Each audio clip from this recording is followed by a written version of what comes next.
Hello നമസ്കാരം, എല്ലാവർക്കും ജാഷി വയനാട് സ്റ്റോറീസിലേക്ക് ഹൃദയപൂർവ്വം സ്വാഗതം. കേൾക്കൂ കേട്ടുകൊണ്ടേയിരിക്കും ഞാനും നിങ്ങളും നമ്മുടെ കഥകളും. നമ്മളിപ്പോൾ കേട്ടുകൊണ്ടിരിക്കുന്നത് വേനൽ വീട് എന്ന നോവലിൻ്റെ 12ാമത്തെ അധ്യായമാണ്. എല്ലാവർക്കും ഒരിക്കൽ കൂടി സ്വാഗതം. ഇനിയും ഞാനിവിടെ നിൽക്കണമെങ്കിൽ നീ എനിക്കൊരു വാക്ക് തരണം, ദിനകർ ആവശ്യപ്പെട്ടു. എന്തു വാക്ക്? നീലിമോൾക്ക് അപകടമൊന്നും ഉണ്ടാവാൻ പാടില്ല, അത്രയും മതിയോ തൽക്കാലത്തേക്ക്? ശരി, അതെൻ്റെ ആവശ്യമാണ്. പക്ഷെ താമസം ഔട്ട് ഹൗസിലാണ്. വീട്ടുടമസ്ഥൻ പറഞ്ഞുവെങ്കിൽ പിന്നെ അനുസരിക്കാതെ തരമില്ലല്ലോ. സിന്ദൂരി ഒരു സ്യൂട്ട് കേസും ബാഗും തൂക്കിയെടുത്തു. ദിനകർ അവളുടെ മുഖത്തേക്ക് നോക്കി. റോസാതലങ്ങൾ പോലെ മൃദുലമായ ആ കവിൾത്തടങ്ങൾ ചുവന്നു തിണർത്ത പാടുകൾ. അവന് അലിവ് തോന്നി. സാധനങ്ങളെ ഞാൻ ചുമക്കാം. സിന്ദൂരിയുടെ കയ്യിൽ നിന്നും ദിനകർ സ്യൂട്ട് കേസ് പിടിച്ചു വാങ്ങി. രണ്ടുപേരും ചേർന്ന് ലഗേജുകൾ ഔട്ട് ഹൗസിലേക്ക് മാറ്റുന്നത് മുകൾ നിലയിലെ കിടക്കറയുടെ ജനാലിലിരുന്ന് ബൈനോക്കുലറിലൂടെ ഷാ ശ്രദ്ധിക്കുന്നുണ്ടായിരുന്നു. പറഞ്ഞ ഉടൻ അവർ അനുസരിച്ചതിൽ ഷായ്ക്ക് തൃപ്തിയായി. എന്നാൽ പെട്ടെന്ന് ഇങ്ങനെയൊരു മാറ്റം നിർദ്ദേശിച്ചതിൽ അഭിമാനക്ഷതമൊന്നും ഭാവിക്കാതെ ഇവിടെ തന്നെ പറ്റിക്കൂടി അവരുടെ നാണമില്ലായ്മയിൽ ഷായ്ക്ക് അതിശയമുണ്ടായിരുന്നു. പക്ഷെ തൻ്റെ ഡ്രൈവറായി ജോലി ചെയ്യുന്നിടത്തോളം ഇവിടെ തന്നെ താമസിക്കുന്നതാണല്ലോ ദിനകറിന് സൗകര്യം. ഔട്ട് ഹൗസിന് തുല്യം സൗകര്യങ്ങളൊക്കെ ഉണ്ട്. പ്രത്യേക അടുക്കളയുണ്ട്. പിന്നെന്തിന് അവർ അഭിമാനക്ഷതം ഭാവിക്കണം? ഷാ സമാധാനിപ്പിക്കാൻ ശ്രമിച്ചു. അപ്പോഴാണ് പാരപ്പറ്റിൽ നിന്ന് നീലു താഴെ ഔട്ട് ഹൗസിൻ്റെ മുറ്റത്ത് നിന്നിരുന്ന സിന്ദൂരിയെ നോക്കി കൈകാട്ടിയത്. ചേച്ചി, ഇവിടെ ഇങ്ങോട്ട് നോക്ക്. മോള് താഴേക്ക് വാ. താഴെ നിന്നും സിന്ദൂരി വിളിച്ചു. ചേച്ചി മോൾക്ക് കട്ടുറുമ്പിൻ്റെ കാതുകുത്തിയ കഥ പറഞ്ഞു തരാം. പെട്ടെന്ന് ഷാ വാതിൽ തുറന്ന് പാരപ്പറ്റിലേക്ക് വന്നു. കട്ടുറുമ്പിന് മാത്രമല്ല, കാട്ടാനയുടെയും കാതുകുത്തു നീ എന്ന ഭാവത്തിൽ അയാൾ സിന്ദൂരിയെ രൂക്ഷമായി നോക്കി. എന്നിട്ട് നീലുവിൻ്റെ കൈ പിടിച്ചു. വാ ഇവിടെ. മകളെ പിടിച്ചു വലിച്ച് ഷാ അകത്തേക്ക് കൊണ്ടുവന്നു. വാപ്പച്ചി തന്നെ ഒരു സമയത്തും തനിച്ചു വിടാത്തതിൽ നീലുവിന് മടുപ്പ് തോന്നിയിരുന്നു. എനിക്ക് കളിക്കണം, അവൾ ചിണുങ്ങി. അടി വാങ്ങണ്ട പെണ്ണ്. ഷാ കൈയോങ്ങി. ഉടൻ നീലു പിണങ്ങി. വാപ്പച്ചി ചീത്തയാ, എൻ്റെ മമ്മയാ നല്ലത്. ആ വാചകം ഷായെ നോവിച്ചു. അയാളുടെ കണ്ണ് നിറഞ്ഞു. വാപ്പച്ചിക്കിനി നീയല്ലേ ഉള്ളൂ. നിനക്ക് വാപ്പച്ചിയെ വേണ്ടേ? പറ. പെട്ടെന്ന് നീലു വാപ്പയുടെ നെഞ്ചിലേക്ക് മുഖം ചേർത്തു. വാപ്പച്ചിയുടെ പൊന്നുമോളല്ലേ ഞാൻ. അതോടെ ഷാ ഇരു കൈകളാലും മകളെ ചുറ്റി വിരിഞ്ഞു. അപ്പോൾ പുറത്ത് ഒരു കാറ് വന്നു എന്ന ശബ്ദം മുഴങ്ങി. മിനിറ്റുകൾ കഴിഞ്ഞപ്പോൾ ഡോർബെൽ മുഴങ്ങി. കമോൺ, മകളെ ചേർത്ത് പിടിച്ചുകൊണ്ട് ഷാ അറിയിച്ചു. വാതിൽ തുറന്ന് അകത്തേക്ക് വന്നത് SP രഘുനാഥായിരുന്നു. മകൾക്ക് കാവലിരിക്കുക മാത്രമാണ് ഷായുടെ ഇപ്പോഴത്തെ ജോലിയെന്ന് തോന്നുന്നു. പുഞ്ചിരിയോടെ അരികിലിരുന്നു കൊണ്ട് രഘുനാഥ് ചോദിച്ചു. ഷാ അതിന് മറുപടി പറഞ്ഞില്ല. കുശല പ്രശ്നങ്ങൾക്ക് ശേഷം രഘുനാഥ് കള്ളച്ചിരിയോടെ പറഞ്ഞു, കുടിക്കാൻ എന്തെങ്കിലും കിട്ടിയിരുന്നെങ്കിൽ നന്നായിരുന്നു. കഴിഞ്ഞ ദിവസം വാതിക്കൽ കൊണ്ടുവന്ന കാപ്പിപ്പാത്രങ്ങൾ കമത്തിയ ആ സുന്ദരിയോട് തന്നെ വല്ലതും കൊണ്ടുവരാൻ പറയും. അതെന്താ അങ്ങനെ? ഷാ രഘുനാഥിനെ നോക്കി. എനിക്ക് ആ മുഖമൊന്ന് വിശദമായി കാണണം. എങ്കിൽ അവരെൻ്റെ ഔട്ട് ഹൗസിലുണ്ട്, വിളിപ്പിക്കാം. കാണാനെന്ന മട്ടിൽ വിളിപ്പിച്ച സംശയമാകും. കുഴപ്പക്കാരാണെങ്കിൽ രക്ഷപ്പെടുകയും ചെയ്യും. കുഴപ്പക്കാരോ എന്ന് തീർച്ച പറയാനായിട്ടില്ല. ആ പെൺകുട്ടിയെ കണ്ടപ്പോഴെല്ലാം എവിടെയോ മുമ്പ് കണ്ടിട്ടുള്ളതുപോലെ ഒരു ഓർമ്മ. കഴിഞ്ഞ കുറി കണ്ടപ്പോൾ ആ സംശയം ബലപ്പെട്ടു. പക്ഷേ എവിടെയാണ് അവളെ കണ്ടതെന്ന് മാത്രം ഓർമ്മ കിട്ടുന്നില്ല. വല്ലവരുടെയും ഫാമിലി ആൽബത്തിലാവാം, അല്ലെങ്കിൽ പത്രത്തിൽ അച്ചടിച്ചു വന്ന മുഖമാവാം, അതോ ക്രിമിനൽസിൻ്റെ ആൽബത്തിലോ. ആ കണ്ണുകൾ എനിക്ക് സുപരിചിതമാണ്. ഫയലുകൾ മൊത്തം ചികഞ്ഞുകൊണ്ടിരിക്കുകയാണ് ഞാൻ. അവളുടെ മുഖത്തെ ആ ഇന്നസെൻ്റാണ് ശ്രദ്ധേയം. അതിന് പിന്നിൽ എന്തോ ഉണ്ട്. ജിജ്ഞാസയിൽ രഘുനാഥിനെ തന്നെ നോക്കിയിരിക്കുകയാണ് ഷാ. അവളുടെ ഫോട്ടോഗ്രാഫ്സ് വല്ലതും ഉണ്ട് ഇവിടെ? രഘുനാഥ് ചോദിച്ചു. ഇല്ലല്ലോ. ഷാ കൈമലർത്തി. അവർ വിവാഹം രജിസ്റ്റർ ചെയ്ത ദിവസം ഞങ്ങളൊരു പാർട്ടി നടത്തിയിരുന്നു. അന്ന് കുറേ ഫോട്ടോഗ്രാഫ്സും വീഡിയോഗ്രാഫ്സും എടുത്തിരുന്നു. ഒന്നിലും അവളുടെ മുഖമില്ല എന്ന് അന്ന് ഞാൻ ശ്രദ്ധിച്ചു. മനഃപൂർവ്വം ഒഴിഞ്ഞു മാറിയതാവാം. മാതാപിതാക്കളെ അറിയാതെ ഒളിച്ചോടിപ്പോന്ന് കാമുകനെ പരിണയിച്ചവളോ സ്വന്തം വേറെബേർഡ്സ് ആരും അറിയാതിരിക്കാൻ വിളിച്ചതാകുമെന്ന് ഞാൻ സമാധാനിച്ചു. പക്ഷേ ഇന്നേ വരെ അവളെ തിരക്കി ആരും വന്നിട്ടില്ല. താങ്കൾക്ക് വല്ല സംശയമുണ്ടെങ്കിൽ ഞാൻ അവളെ വിളിപ്പിക്കാം. നോ. രഘുനാഥ് ഷായുടെ ചുമലിൽ കൈവച്ചു. അവർക്ക് സംശയം നൽകാൻ പാടില്ലെന്ന് ഞാൻ പറഞ്ഞതല്ലേ. അപകടകാരികളാണ് അവരെങ്കിൽ അവർക്ക് പിന്നിൽ ഒരു ലോബി തന്നെ ഉണ്ടാവാൻ സാധ്യതയുണ്ട്. നമ്മൾ സംശയിക്കുന്നതായിട്ട് അറിഞ്ഞാൽ പിന്നെ അവർ വെറുതെ ഇരിക്കില്ല. അപ്പോൾ പിന്നെ രഹസ്യ നീക്കത്തിന് ഞാൻ വേണ്ടത് ചെയ്യുന്നുണ്ട്. ഷായുടെ സഹായം ഉണ്ടായാൽ മതി. പിന്നെ ഈ പെൺകുട്ടിക്ക് ഷായോട് ശത്രുത തോന്നാൻ എന്തെങ്കിലും കാരണം? ഷാ ചിരിച്ചുപോയി. ദിനകറോട് ഒന്നിച്ച് ഇവിടെ വരും മുമ്പ് ഞാൻ അവളെ കണ്ടിട്ട് പോലില്ല. കാണാതെയും ശത്രുക്കളുണ്ടാവുമല്ലോ. താങ്കളുടെ ശത്രുവായി ഏതെങ്കിലും ഒരു സ്ത്രീ? ഞാൻ ഓർക്കുന്നില്ല. എനിക്ക് ശത്രുക്കളെ ഇല്ലെന്നായിരുന്നു എൻ്റെ വിചാരം. ബാപ്പയുടെ ശത്രുക്കളെ എനിക്കെതിരായി വന്നിട്ടുള്ളൂ. ബാപ്പയ്ക്ക് സ്ത്രീകളുമായി ഏതെങ്കിലും ശത്രു? കടപ്പുറം ഖദീജ എന്നൊരു വെപ്പാട്ടി ഉണ്ടായിരുന്നു എന്ന് കേട്ടിട്ടുണ്ട്. കണ്ടിട്ടില്ല. ബാപ്പയുമായി അവർ തെറ്റിയെന്നും കേട്ടിരുന്നു. പിന്നീട് അവരെക്കുറിച്ചൊന്നും അറിയില്ല. എന്ത് പ്രായമുണ്ട് ഈ ഖദീജയ്ക്ക്? 50 മേലുണ്ടാവാതെ തരമില്ല. അപ്പോൾ പിന്നെ ഈ കുട്ടിയാവാൻ സാധ്യതയില്ല. പക്ഷെ ഖദീജയ്ക്ക് ഈ പ്രായത്തിൽ ഒരു മകളുണ്ടായിക്കൂടെ? എനിക്കറിയില്ല. നമുക്ക് ആ വഴിയൊന്ന് തിരഞ്ഞാലോ?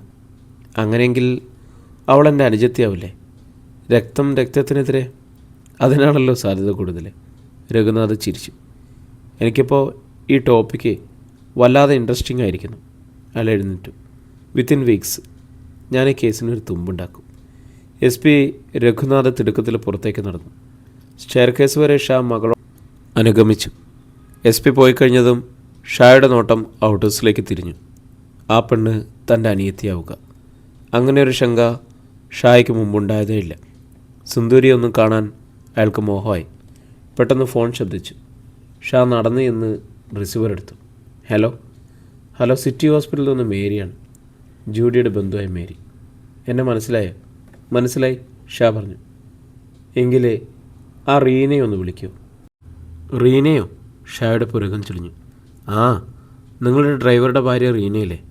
ആ കുട്ടിയുടെ മമ്മി മരിച്ചു, മരിയ ജോസഫ്. സംഭവിച്ചിട്ട് 10 മിനിറ്റേ ഉള്ളൂ. ഇപ്പോൾ പറഞ്ഞതൊന്നും ഷായ്ക്ക് മനസ്സിലായില്ല. അധ്യായം 26. ഏത് റീനയുടെ കാര്യമാണ് നിങ്ങൾ പറഞ്ഞത്? ഷാ ചോദിച്ചു. മേരി ചേച്ചി പകച്ചിരിക്കണം. തെല്ല് നേരത്തേക്ക് അവരിൽ നിന്നും മറുപടി ഉണ്ടായില്ല. ഇവിടെ റീന എന്ന പേരിൽ ആരുമില്ലല്ലോ മേരി ചേച്ചി, ഷാ വിശദീകരിച്ചു. നിങ്ങൾ ആരുടെ കാര്യമാണ് പറഞ്ഞതെന്ന് എനിക്ക് മനസ്സിലായതുമില്ല. ഷായുടെ ഒരു ഡ്രൈവറുടെ ഭാര്യ റീന, മേരി അറിയിച്ചു. അവളുടെ മമ്മി മരിയ ജോസഫ് ഇവിടെ സിറ്റി ഹോസ്പിറ്റലിൽ അഡ്മിറ്റ് ആയിട്ടുണ്ട്. ഹാർട്ട് ഓപ്പറേഷൻ നിശ്ചയിച്ചിരുന്നതാണ്. പക്ഷെ 10 മിനിറ്റ് മുമ്പ് അവർ മരിച്ചു. അവർക്ക് ആകെയുള്ളത് ഈ മകൾ മാത്രമാണ്, റീന.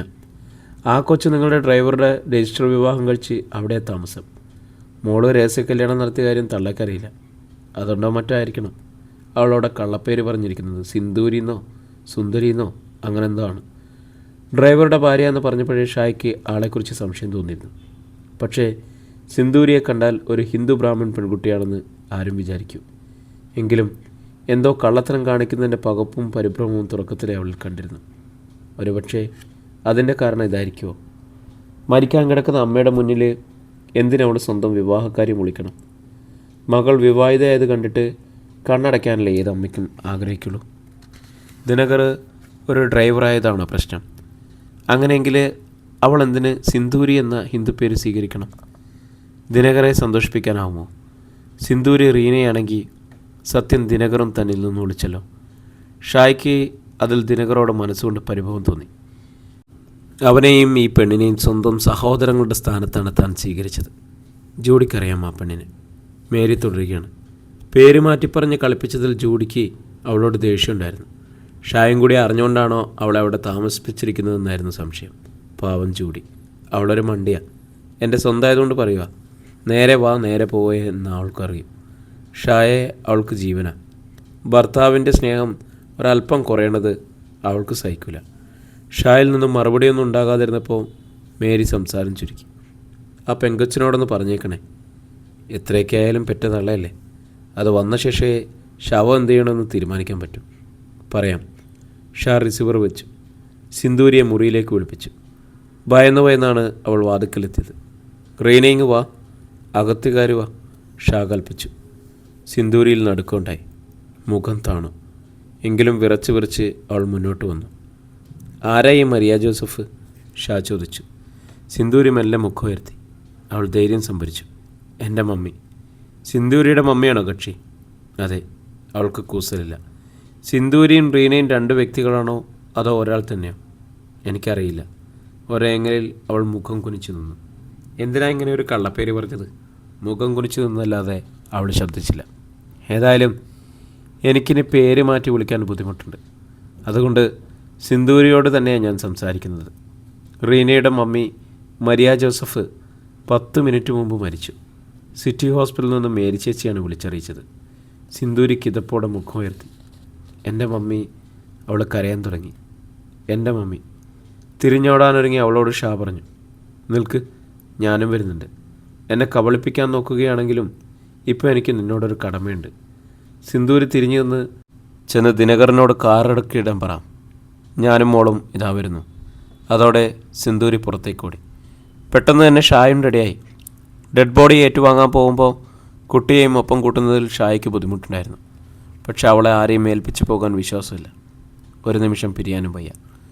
ഷായും നീലിമോളും താഴെ എത്തിയപ്പോൾ ദിനകർ കാർ ഇറക്കിയിട്ടിരുന്നു. സിറ്റി ഹോസ്പിറ്റലിലേക്കാണ് നമ്മൾ പോകുന്നത്, ഷാ ദിനകരനോട് പറഞ്ഞു. മകളെയും കൊണ്ട് അയാൾ മുന്നിലാണ് കയറിയത്. സിന്ദൂരി തനിച്ച് പിന്നിൽ. മമ്മി ഹോസ്പിറ്റലായിട്ട് സിന്ദൂരി വല്ലപ്പോഴെങ്കിലും അവരെ കാണാനായി അവിടെ പോകാറുണ്ടായിരുന്നോ? ഷാ തിരിഞ്ഞ് അവളോട് ചോദിച്ചു. അതോ ഭർത്താവൊത്ത് സസുഖം വാഴുന്നതിനിടയിൽ ആ ചാപ്റ്റർ മറന്നു? ദിവസത്തിൽ ഒരു നേരമെങ്കിലും ഞാൻ പോയിരുന്നു. ഏങ്ങലിനിടയിലാണ് സിന്ദൂരി പറഞ്ഞത്. ഇന്നലെ മമ്മിക്ക് അല്പം ആശ്വാസം തോന്നിയിരുന്നു. അതുകൊണ്ടാണ് ഇന്ന് അല്പം താമസിച്ചത്. ദിനകരൻ്റെ അറിവോടെയാണോ സിന്ദൂരി പോയിരുന്നത്?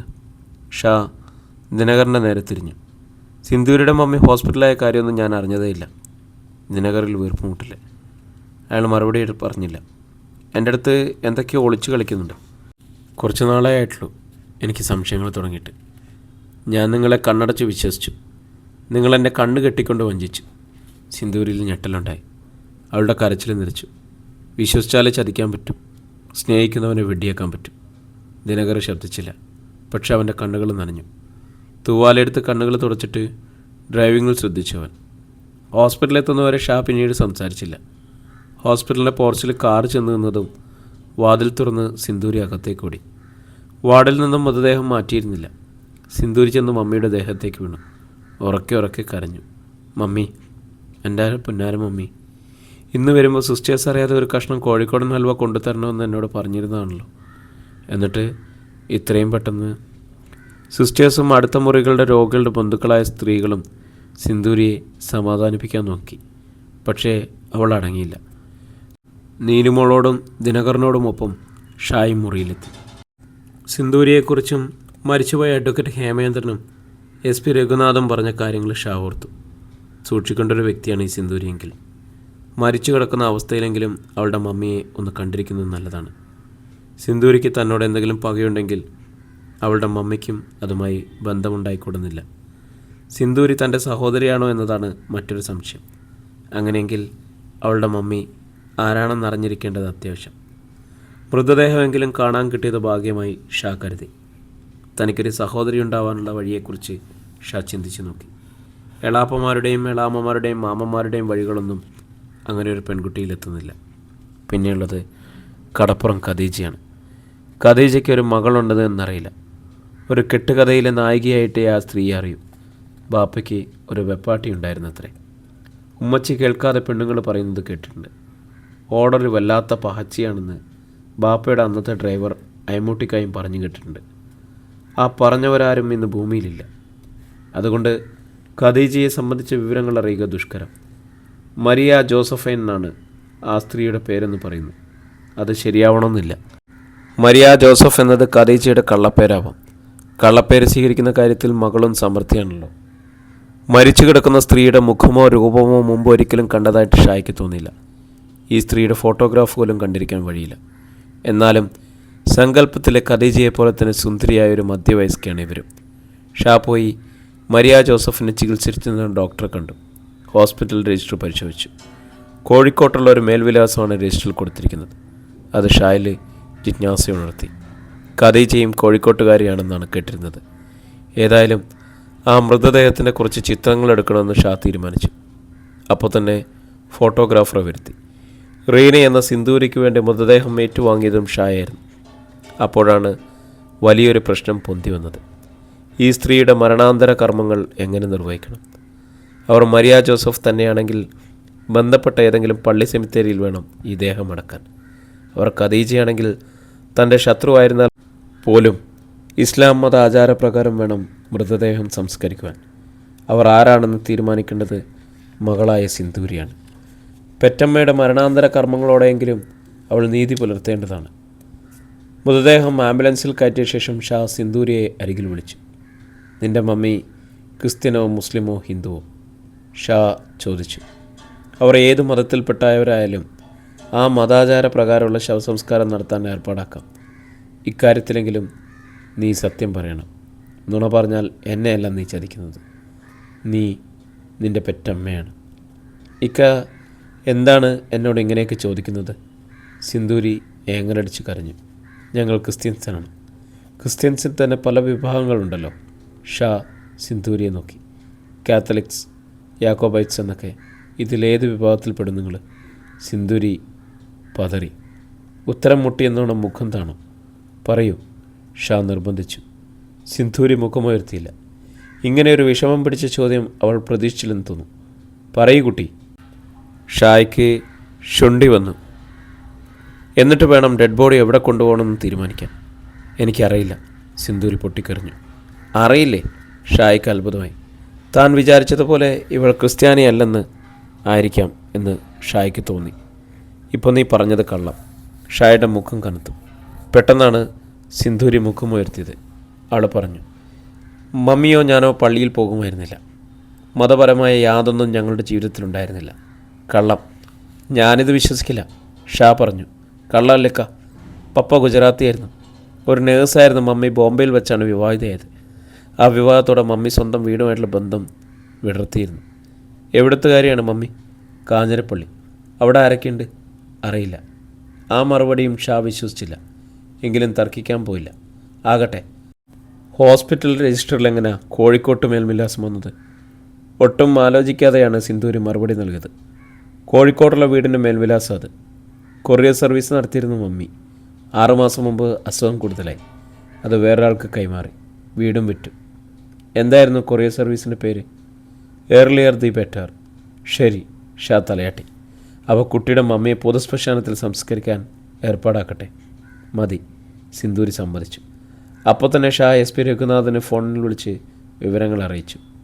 SP Raghunath earlier the better എന്നൊരു കൊറിയർ സർവീസ് പ്രവർത്തിക്കുന്നുണ്ടോ എന്ന് അന്വേഷിച്ചറിഞ്ഞു. ഏർലിയർ ദ ബെറ്ററിൻ്റെ പുതിയ ഉടമ മിസ്റ്റർ ജോഷി ജോർജാണ്. 6 മാസം മുമ്പ് അയാൾ ഒരു മരിയ ജോസഫിൽ നിന്നാണ് ആ സ്ഥാപനം വിലയ്ക്ക് വാങ്ങുന്നത്. മരിയ ജോസഫ് ഒരു യാഥാർത്ഥ്യമാണെന്ന് മനസ്സിലായതും ഷായ്ക്ക് ആശ്വാസമായി. ജോഷി ജോർജ് ആണെങ്കിൽ ഒരു ഉപകാരം കൂടി ചെയ്തു. മരിയ ജോസഫിൻ്റെ കാഞ്ഞിരപ്പള്ളിയുള്ള സഹോദരൻ എബ്രഹാം ജോസഫിൻ്റെ ഫോൺ നമ്പർ നൽകി. മരിയ ജോസഫ് മരിച്ച വിവരം അപ്പോൾ തന്നെ എബ്രഹാം ജോസഫിനെ അറിയിക്കാനും മടിച്ചില്ല. Abraham Joseph സഹോദരങ്ങളുമായി പാഞ്ഞെത്തി. പൊതുശ്മശാനത്തിൽ മറവ് ചെയ്യാനെടുത്ത ദേഹം അലങ്കരിച്ച വാഹനത്തിലാക്കി കാഞ്ഞിരപ്പള്ളിയിലേക്കെടുത്തു. അങ്കിൾമാരും ആൻറ്റിമാരും സിന്ദൂരിയും കൊണ്ട് കാറിൽ കയറിയപ്പോൾ രഘുനാഥ് ഷായുടെ കാതിൽ പറഞ്ഞു, ഇതിപ്പോൾ പടിക്കൽ കൊണ്ടുപോയി കലമുടച്ചു എന്ന് പറഞ്ഞ പോലെ മരിയ ജോസഫ് ഖദീജയല്ല, ആ പെണ്ണ് നിങ്ങളുടെ അനുജത്തിയില്ല. അറിഞ്ഞിടത്തോളം നിങ്ങളെ ദ്രോഹിക്കേണ്ട കാര്യമില്ല അവൾക്ക്. അപ്പോൾ പിന്നെ ഷാ രഘുനാഥനെ നോക്കി. നിങ്ങളുടെ ശത്രു ആരാണ് ഇനിയും അന്വേഷിക്കേണ്ടിയിരിക്കുന്നു. അപ്പോൾ ദിനകർ ഷായുടെ അരികിലെത്തി. ഇക്ക, ഞാൻ കൂടി കാഞ്ഞിരപ്പള്ളി വരെ പോട്ടെ? തീർച്ചയായും. നീ മാത്രമല്ല, ഞാനും വരാം. അതൊരു കടമയാണ്. രഘുനാഥനോട് യാത്ര പറഞ്ഞ് മകളെയും കൊണ്ട് ഷാ കാറിൽ കയറി. അധ്യായം 27. പാടശേഖരങ്ങളുടെ കരയിലായിരുന്നു തറവാട്.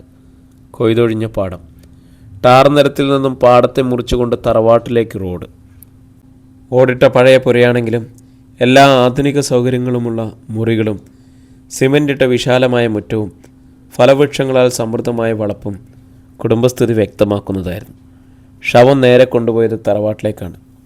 ബന്ധുക്കൾ മാത്രമല്ല, നാട്ടുകാരും വിവരമറിഞ്ഞെത്തിയിരിക്കുന്നു. അവർക്ക് മരിയ ജോസഫ് മറിയക്കുട്ടിയായിരുന്നു. വർഷങ്ങളെ നാട്ടിലേക്ക് കടക്കാതിരുന്ന മറിയക്കുട്ടി മരിച്ച് വീട്ടിലെത്തിയിരിക്കുകയാണ്. ഒരു നോക്ക് കാണാൻ തിടുക്കമായിരുന്നു നാട്ടുകാർക്ക്. കുടുംബത്തിലെ മൂത്ത സന്തതിയായിരുന്നു മറിയക്കുട്ടി. അപ്പനും അമ്മയും മരിച്ചുപോയി. മറിയക്കുട്ടിയുടെ നേരെയുള്ളത് എബ്രഹാം ജോസഫ് എന്ന അവരാച്ചൻ, പിന്നെ വർക്കിച്ചൻ, ലില്ലിക്കുട്ടി, ഷോഷാമ, മൊത്തം 7 പേര്. മരിയ ജോസഫ് എന്ന് പറയപ്പെടുന്ന ഈ സ്ത്രീ യഥാർത്ഥത്തിൽ ഈ വീട്ടിലെ മറിയക്കുട്ടി തന്നെയാണോ എന്ന് ഷായ്ക്ക് സംശയമുണ്ടായിരുന്നു. പള്ളിയിൽ നിന്നും ഷവടക്ക് കഴിഞ്ഞെത്തിയപ്പോൾ ചേച്ചിയുടെ പഴയ ഫോട്ടോകൾ വല്ലതും ഉണ്ടോയെന്ന് ഷാ അവരാച്ചനോട് അന്വേഷിച്ചു. എന്തിനാ ഷാ അങ്ങനെ ചോദിച്ചുവെന്ന് ശങ്കിക്കുക പോലും ചെയ്യാതെ അവരാച്ചൻ പഴയ കുടുംബ ഫോട്ടോകളും മറിയക്കുട്ടി സ്കൂളിലും കോളേജിലും പഠിച്ചപ്പോഴത്തെ ഗ്രൂപ്പ് ഫോട്ടോകളും തുടക്കത്തിൽ നേഴ്സായി ജോലി ചെയ്ത ഹോസ്പിറ്റലിൽ നിന്നെടുത്ത ഫോട്ടോകളും എല്ലാം കാണിച്ചു കൊടുത്തു. നിറം മങ്ങിയതും വെളുപ്പ് പടർന്നതുമായിരുന്നെങ്കിലും ഫോട്ടോകളിലെ മറിയക്കുട്ടിയും സിന്ദൂരി എന്ന റീനയുടെ മമ്മിയുമായ മരിയ ജോസഫ് ഒരാളാണെന്ന് ഷായ്ക്ക് മനസ്സിലായി. പഴയ ഫോട്ടോകളിൽ മരിയ ജോസഫ് ഒരു മലനാടൻ സുന്ദരി തന്നെയായിരുന്നു. മറിയക്കുട്ടി എന്നത് മരിയ എന്നാക്കിയത് ചേച്ചി തന്നെയാണ്, അവരാച്ചൻ പറഞ്ഞു. ആ ബയോഗ്രാഫി മൊത്തമായി അയാൾ വിശദീകരിച്ചു. പഠിക്കാൻ ഞങ്ങൾ 7 പേരിലും മിടുക്കത്തി ചേച്ചിയായിരുന്നു. 10ാം ക്ലാസ്സിൽ ഇവിടുത്തെ കോളേജിൽ നിന്നുള്ള ഏക ഫസ്റ്റ് ക്ലാസ്സുകാരി മറിയക്കുട്ടിയാണ്. 1 വർഷം കോളേജിൽ പോയി. അപ്പോഴത്തേന് നേഴ്സിങ്ങിന് അഡ്മിഷൻ കിട്ടി. അത് കഴിഞ്ഞ ഉടൻ ജോലി. അപ്പം കൃഷിക്കാരനായിരുന്നു, നിർബുദ്ധിക്കാരനും. ഞങ്ങളുടെ കുടുംബം കരകയറ്റിയത് ചേച്ചിയാണ്. താഴെയുള്ള 6 എണ്ണത്തിനെ ഒരു നിലയിലെത്തിച്ചു. പക്ഷെ അപ്പോഴത്തേക്കും പുള്ളിക്കാരിക്ക് വയസ്സ് 30-30 എനിക്ക് 36. താഴെയുള്ളത് നിങ്ങൾ കെട്ടാതെ നിൽക്കുക, ഇനി ഒട്ടും താമസിപ്പിക്കാതെ എന്നെ പെണ്ണ് കെട്ടിക്കണമെന്ന് അപ്പം പറഞ്ഞു. ലീവിലെത്തി ചേച്ചിയോട് തന്നെ പറഞ്ഞു. ഇത്രയും പ്രായസ്ഥിതിക്ക് ചേച്ചിക്കിനി കല്യാണം വേണ്ടല്ലോ എന്നായിരുന്നു പാവം അപ്പനോർത്തത്. ചേച്ചിക്കത് സഹിച്ചില്ല. അപ്പോൾ തന്നെ അകത്ത് നിന്ന് പെട്ടിയും പ്രമാണം എടുത്തുകൊണ്ട് ആളെ സ്ഥലം വിട്ടു. ഷാ വിടർന്ന മിഴികളോടെ കേട്ടിരിക്കുക അവരാച്ചൻ തന്നു. പിന്നെ കത്തില്ല, പണമില്ല, ഈ വീട്ടിലോട്ട് കയറിയിട്ടുമില്ല. കുറേ നാളായിട്ട് ഒരു വിവരമില്ലഞ്ഞപ്പോൾ ഞാനും വർക്കിച്ചനും കൂടി ബോംബെക്ക് തിരക്കി ചെന്നു. അപ്പോഴറിഞ്ഞത് പണക്കാരനായ ഒരു ഗുജറാത്തി കച്ചവടക്കാരനെ കല്യാണം കഴിച്ചുവെന്ന്. നിസ്സാര കാര്യങ്ങളോട് ഞങ്ങളോട് പിണങ്ങി ഈ ചതി ചെയ്തപ്പോൾ ഞങ്ങളും പിണങ്ങി. ഞങ്ങൾ ഒരെണ്ണത്തിൻ്റെയും കെട്ടിന് ചേച്ചി വന്നില്ല. അവരാച്ചൻ്റെ പിന്നിൽ നിന്നിരുന്ന ലില്ലിക്കുട്ടിയാണ് പറഞ്ഞത്. അപ്പൻ്റെ അമ്മയുടെ മരണത്തിനും അറിയിക്കാഞ്ഞിട്ടില്ല, ആളാം വിധം എഴുതിയതാണ്. ഇവിടുത്തുകാർ പലരും ബോംബെയിലുണ്ട്, അവരൊക്കെ പറഞ്ഞ് ഓരോന്ന് അറിയുമായിരുന്നു. ഗുജറാത്തിലൊരു കൊച്ചുണ്ടെന്നറിഞ്ഞു. ആണോ പെണ്ണാണെന്ന് പോലും ഞങ്ങൾക്ക് നിശ്ചയില്ലായിരുന്നു. ഇപ്പോൾ അതെ നല്ലപ്പുഴ ഇതിനെ കാണുന്നത്. എത്രയൊക്കെ ആയാലും ഞങ്ങളുടെ ചോരയല്ലേ. ശോശാമ്മയുടെ മടിയിൽ മുഖം വെച്ച് കിടന്ന ഇടയ്ക്കിടെ ഏങ്ങിക്കൊണ്ടിരുന്ന സിന്ദൂരിയെ നോക്കി ലില്ലിക്കുട്ടി. പാവം കൊച്ച്. ഇപ്പോൾ അതെ അതിന് അപ്പനുമില്ല, അമ്മയില്ല. ദൈവാധീനത്തിന് ഞങ്ങൾ കേട്ടറിഞ്ഞ് ചെന്ന് കൊണ്ടുവന്നില്ലായിരുന്നെങ്കിൽ എന്നാ അവസ്ഥ? അനാഥ. എത്ര സ്വത്തുണ്ടായാലും എന്തുവാ? സഹതാപൂർവം ശോശാമ്മ സിന്ദൂരിയുടെ മുടിയിൽ തഴുകി. ഒരു പെങ്കൊച്ച് തനിച്ചായാലത്തെ സ്ഥിതിയൊന്ന് ഓർത്തു നോക്കി. എന്തായാലും ഇനിയിപ്പം ഞങ്ങൾ വിടത്തില്ല. മരിയ ജോസഫ് കടപ്പുറം ഖദീജയല്ലെന്നും സിന്ദൂരി എന്ന റീന ഖദീജയുടെ മകളല്ലെന്ന് ഉറപ്പാവുകയേ വേണ്ടിയിരുന്നുള്ളൂ ഷായ്ക്ക്. സിന്ദൂരിക്ക് ഒരാശ്രയസ്ഥാനം കിട്ടിയതിൽ സന്തോഷവും ഉണ്ടായിരുന്നു. ദിനകരെ ഇവർ അംഗീകരിക്കുമോ എന്നതായിരുന്നു സംശയം. അവൻ ഒരു ഡ്രൈവറാണല്ലോ. ഇവരുടെ കണ്ണിൽ ഒരു സ്ഥാനം കിട്ടാൻ വേണ്ടി ദിനകറിന് കുറച്ചുകൂടി മെച്ചമായ ഒരു തസ്തിക നൽകണമെന്ന് ഷാ തീരുമാനിച്ചു. എവിടൊപ്പം മരിച്ചതും ഇവർ ബോംബെയിൽ നിന്ന് കോഴിക്കോട്ട് വന്ന് കൊറിയർ സർവീസ് തുടങ്ങിയതൊക്കെ ഇന്നാളെന്നോണമാ ഞങ്ങളറിഞ്ഞ്. സിന്ദൂരിയെ ചൂണ്ടിക്കൊണ്ട് വർക്കിച്ചൻ പറഞ്ഞു. ഒന്ന് പോയി തിരക്കിയാലോ എന്ന് ഞാൻ വിചാരിക്കുകയും ചെയ്താ. പക്ഷേ ഇച്ചായനാ പറഞ്ഞത്. അമ്മയെപ്പോലെ ഞങ്ങൾ കരുതുന്നേ. ഒക്കേറ്റിലും തലയ്ക്ക് മൂത്ത ഞങ്ങളുടെ പെങ്ങൾക്ക് ഞങ്ങളെ വേണ്ടെങ്കിൽ ഞങ്ങളെന്തിനാ പിന്നെ തിരക്കിച്ചിരുന്നേ? കാശ് കുറവായതിൻ്റെ പേരിലോ? കാശ് ഇന്ന് വരും നാളെ പോകും.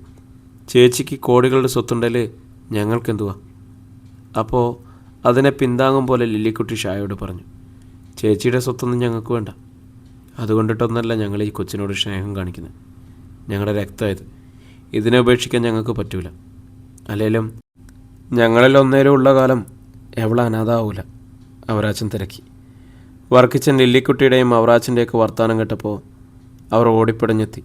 ഷാവും പിടിച്ചു വാങ്ങിയത് മരിയ ജോസഫിൻ്റെ സ്വത്ത് പ്രതീക്ഷിച്ചാണോ എന്ന് ഷായ്ക്ക് ബലമായ സംശയം. അത് ഈ പെൺകുട്ടിയെ അപകടത്തിലാക്കുമെന്ന് അയാൾക്ക് തോന്നി. മരിച്ചുപോയ മരിയ ജോസഫ് അത്ര ധനികയായിരുന്നു റീന? ഷാ സിന്ദൂരിയോട് ചോദിച്ചു. ഹോസ്പിറ്റൽ ബിൽ പേ ചെയ്ത് ഞാനായിരുന്നു, അതുകൊണ്ടാണ് എനിക്ക് സംശയം. സിന്ദൂരി എഴുന്നേറ്റിരുന്നു, കണ്ണുകൾ തുറച്ചു. പപ്പ മരിച്ചപ്പോൾ തന്നെ പലരും ഞങ്ങളെ പണമിടപാടിൽ വഞ്ചിച്ചു. കോഴിക്കോട് കൊറിയർ സർവീസ് ആരംഭിച്ചത് വളരെ ചെറിയ തരത്തിലാണ്. അത് വിറ്റപ്പോൾ ജോഷി ജോർജും കവളിപ്പിച്ചിരുന്നു. മമ്മി അസുഖമായതോടെ എല്ലാം തീർന്നു. അവസാനം മമ്മിക്ക് മരുന്ന് വാങ്ങാൻ പോലും ആഭരണങ്ങൾ പോലും വിൽക്കേണ്ടി വന്നു. ഹോസ്പിറ്റലിൽ മേരി ചേച്ചിയുടെ അടുത്ത് പോലും കടം വാങ്ങിയിരുന്നു. അവളെ എങ്ങനടിച്ചു.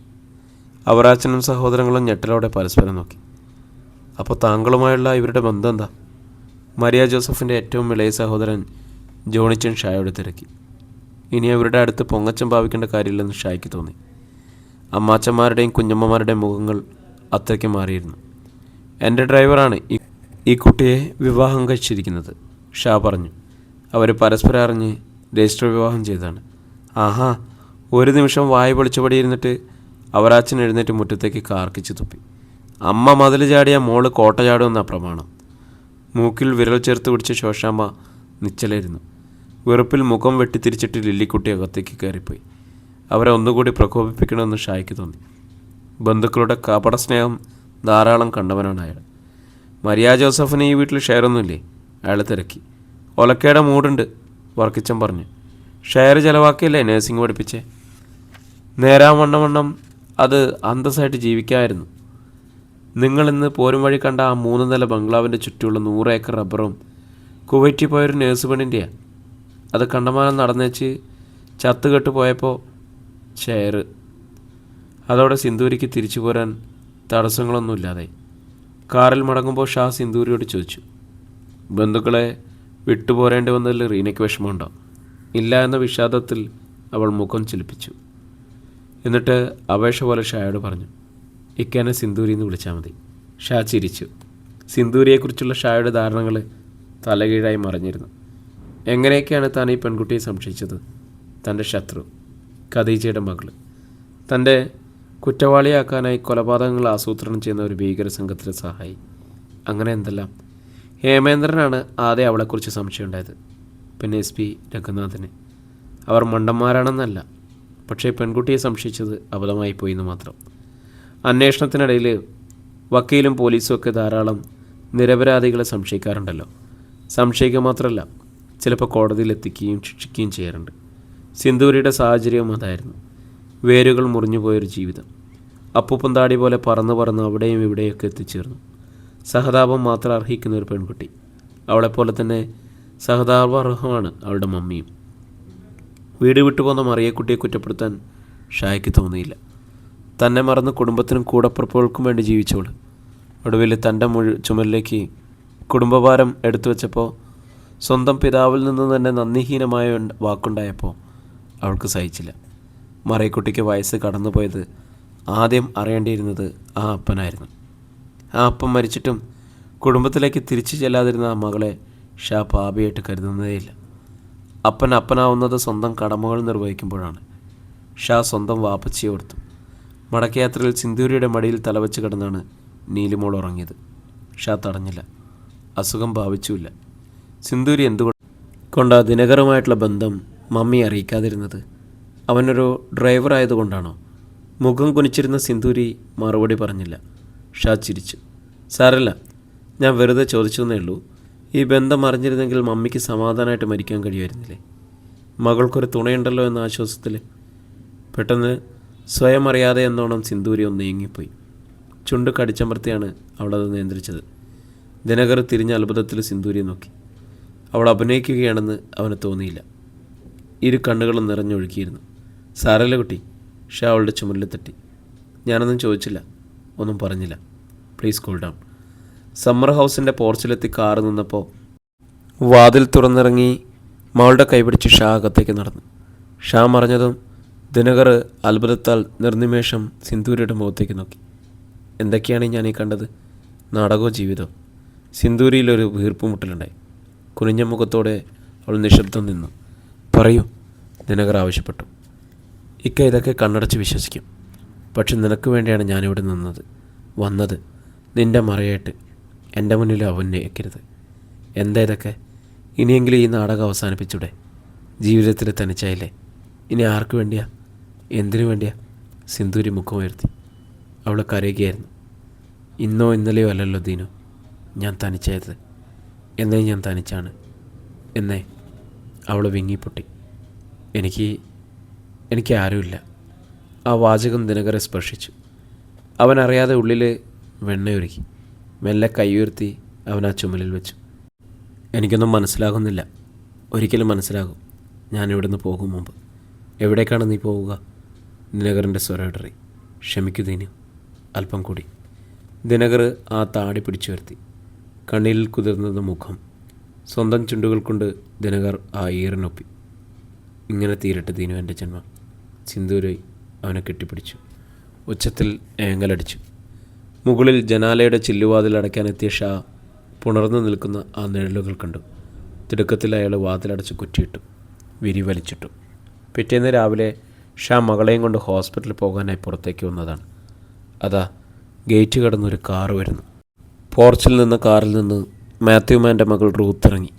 ഷായെ മുന്നിൽ കണ്ട് അവളൊന്ന് നിന്നു. ആ മിഴികൾ വിടർന്നു. ആൻറ്റി എന്ന് വിളിച്ചുകൊണ്ട് നീലു ഓടിച്ചെന്ന് റൂത്തിൻ്റെ കൈ കവർന്നു. നീലുവിനെ ചേർത്ത് പിടിച്ചുകൊണ്ട് റൂത്ത് മെല്ലെ ഷായുടെ നേർക്ക് നടന്നു വന്നു.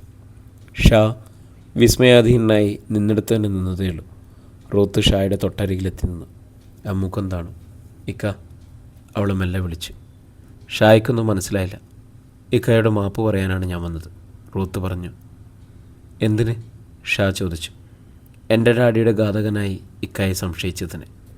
പ്രിയരെ, ഈ കഥയുടെ അടുത്ത ഭാഗമായിട്ട് നമ്മൾ വീണ്ടും കാണും അല്ലേ? ഒത്തിരി സ്നേഹത്തോടെ നിങ്ങളുടെ സ്വന്തം ജാഷി വയനാട്.